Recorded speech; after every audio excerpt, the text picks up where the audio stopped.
we are back here on the GSMC Baseball Podcast, bringing you our third segment. We'll be talking about the top prospect in baseball, Jackson Holliday, being called up.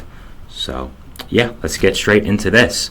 So, with Jackson Holliday, he was, a guy we've known about for a long time. Of course, already has the family connection with his father, Matt Holliday, being a very great MLB player for a long time in the league with the Cardinals and Rockies, among other teams. So, he already had that family affair.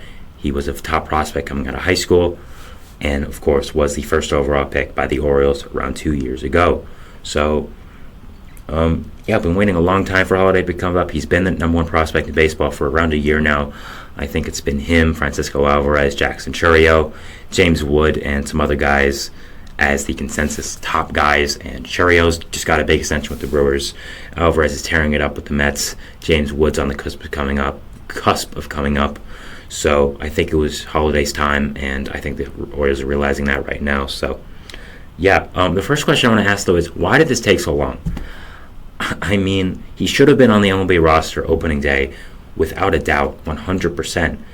So the fact that you sent him down and wanted him to get more reps at AAA is just crazy to me. I don't understand why you did that. It's just super strange, and I thought it was because they wanted him to get an extra year of control on him, but they called him up even a few days before that. So they really just firmly believed he wasn't ready for the MLB, which is crazy to me. I don't understand how you could see that, but yeah, the day that he got called up, he hit a 106 mile per hour hit off a lefty. So lefty on lefty, 106 miles per hour off the bat. So he was definitely ready. Made a great play at shortstop as well. So yeah, was definitely proved he was ready that day. And I think the Orioles finally came to their senses and realized that he was, and called him up finally. So he is actually in the lineup today for the Orioles. That I just got that news while I was on stream about 20 minutes ago. So for this lineup, he is going to be playing second and batting ninth. Of course, you have Gunnar Henderson playing short. I assume Henderson will move over to third as his career goes on, but really not sure what the Orioles lineup will look like in the future. I mean, they just have so much great young talent, especially in the middle infield. You have Jackson Holliday, Jordan Westerberg, Gunnar Henderson. I mean, just really, really great. I mean, right now this lineup is Gunnar Henderson, Adley Rutschman, Anthony Santander, Ryan O'Hearn, Ryan Mountcastle, Cedric Mullins, Colton Cowser, Jordan Westerberg, Jackson Holliday. That's a great lineup. You have a lot of great young talent there, and I think Ryan O'Hearn's been a guy that kind of come out of nowhere and been a really solid DH option for them. I don't know if he can continue keeping that up after this year, but we'll see what does happen with him in this year. So, but yeah, I'm finally happy that they called up Holliday. I mean, it's been way too long. I don't understand why you had guys like Ramon Urias and Jorge Mateo as playing significant time over him. Holliday showed he was ready. Yes, he was young. He's going to be one of the youngest players in baseball this year and for a little while. But still, man, I mean, he was obviously ready. It made no sense for the Orioles not to call him up, especially when they're trying to win. It's not like they're trying to be bad like they have been for years before. No, the Orioles are good now. The Orioles are a really good team. I mean, they won 101 games last year, so it made no sense for them to keep him on the minor league roster as long as they did. Actually, a little fun fact now, the three youngest players in baseball are all named Jackson, which is kind of hilarious. You have, of course, Jackson Holliday, Jackson Chourio, and Jackson Merrill. So kind of crazy with that. I guess if you want your kid to be a baseball player and make it to the league young, name him Jackson. I don't know, but yeah, I'm just still flabbergasted why it took this long, why they didn't call him up before. Just made no sense at the time, and it still doesn't make any sense. So yeah, the impact on the team, I think, is pretty high. Obviously, of course, you have, who would you rather have? Ramon Urias, who I think currently has a negative 38 WRC plus, or Jackson Holliday, the superstar prospect. I'd probably rather have Jackson Holliday. So, yeah, I mean, it adds so much more depth to that lineup because you're going to have Holliday probably bat 7th, 8th, or 9th for a little while now as he gets his offense up. But, you still have to be wary of him because he is the top prospect in baseball. Pitchers aren't really going to know how to pitch to him at the start. They're going to try to feel him out, see what he swings at, see if he's a breaking ball hitter, a fastball hitter, swings it outside stuff, swings it inside stuff, has a good eye, it's wild. We don't know really what he's going to do. You, of course, have the scouting reports from the minor leagues, but those aren't the same until you see him up close. You see him in a major league game and it's a major league opponent. So it's going to be a little feeling out process for major league pitchers. I do think Holliday is going to be pretty great right away, and even if not, I think his defense is going to carry the load. He, of course, has great speed, being only 20, and his defense is really, really solid. So, I mean, I think Holliday is going to be an immediate great player and just overall really, really good. So, yeah, definitely really excited for him and really excited to see what could happen with Holliday and just how he does perform. I really am excited to watch him, just to see what does happen with him and how, again, how much does he impact the team? How much more depth and length does he give this Orioles lineup? And how good is he right away? That's something I'm going to be watching. Again, I think he'll be really good, but there's a filling out process. You have to get used to the major leagues. It's not high school and it's not MLB anymore. He barely played at the major leagues. He was in high school. He never played college, so it is going to be interesting to see how that bat does develop and how it does kind of get used to and get adjusted to the major league level of pitching. So, yeah. Like I said, I think he'll be really good right away. I think the impact on the Orioles team is very, very positive. I think he's a really, really good player and just super excited to watch him and just how exciting of a player he will be. I think he's going to be really fun to watch.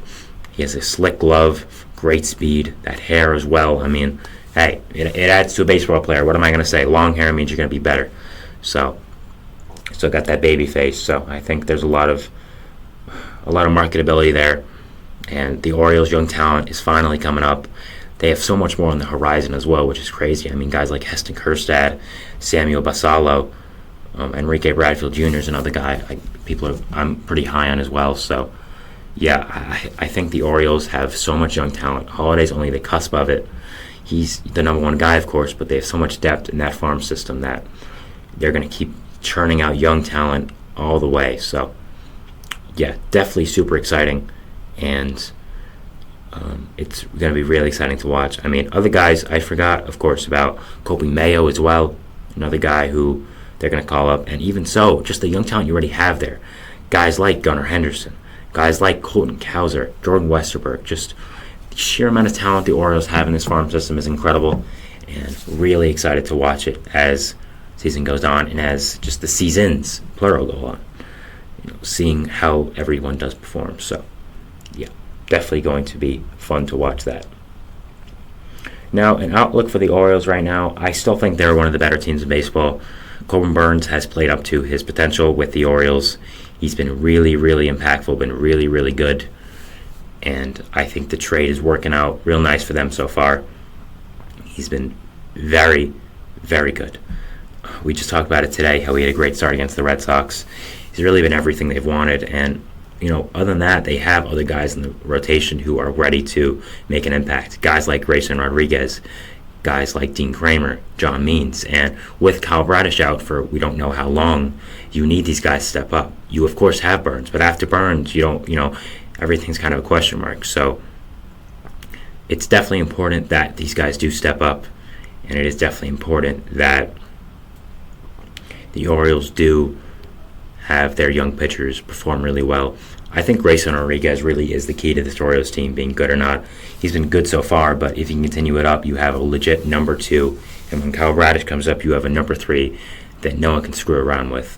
So he's definitely one of the big guys, but I think overall just the pitching in general needs to step it up. That was their big problem last year. That's why they get bounced in the playoffs so early. And that's what they need to improve on right now. So, yeah, they're still a great team.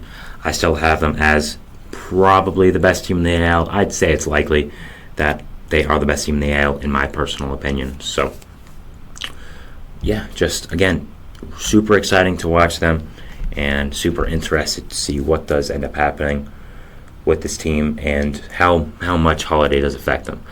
Like I said, I think it gives them a lot more length in that lineup, a lot more depth, and just pitchers are going to be scared of the bottom of your lineup now. I don't think there's really a place in the lineup where the pitcher can relax, and so many teams above them have that. I mean, teams like the Astros, team like the Yankees, they don't have a place in their lineup where you can just relax and say, okay, you know what, this is fine. I can attack this guy here. Of course, the Yankees might have it some days, and the Astros might have it some days when someone's getting a day off. But when you're in the playoffs, or when it's a really important game, when everyone's playing, you don't want that. You want every part of your lineup to be killer. And the Orioles right now, you have Adley Rutschman, probably the best catcher in baseball. I said it. Sorry. You have Ryan Mountcastle, really solid first baseman. You have Jackson Holliday, of course, going to be really good. You have Gunnar Henderson, amazing. Jordan Westerberg, really great young player. Cedric Mullins, Anthony Santander, Colton Cowser, Ryan O'Hearn, all great hitters. So the Orioles lineup is really improving, and overall as a team they're improving. So it's going to be exciting to watch this young core and this young team as the years do go by. And even when the other guys come up, like Heston Kjerstad, like Enrique Bradfield Jr., Colby Mayo, Samuel Basallo, they're going to have to find a place because this lineup is so deep. And especially Basallo, I mean, I don't know what's going to happen with him, considering they have Rutschman. I, in my personal opinion, I think Basallo will be traded pretty soon, to be honest. He's a great player, but they just have a catcher, and they have so many other position players that someone has to go. I think whoever the top starting pitching arm on the deadline will be, in my opinion, it will be Jesus Luzardo. I would think Luzardo gets traded rather quickly at the deadline. And I think the Orioles offering a package of someone like Basallo or a Swiss lemon like Basallo as the centerpiece, I think will be very intriguing to that Marlins team. So, again, getting way ahead, but got to think about these things. My mind is always racing when it comes to baseball. So, yeah. So that was it. Just talking about the number one prospect in baseball, Jackson Holliday, finally being called up by his team, the Baltimore Orioles. Really exciting stuff, and just super interesting to finally be able to talk about him. And just overall, really exciting. So we're going to go on to our fourth and final segment here, which is going to be talking about the Josiah Gray injury for the Washington Nationals, the effects on the Nationals, long-term effects of Gray, and just kind of adding on to the whole pitching epidemic thing where so many pitchers have been getting hurt now, and you have one more with Josiah Gray. So not going to spoil it too much, but we'll see you after the break. So thanks, and bye.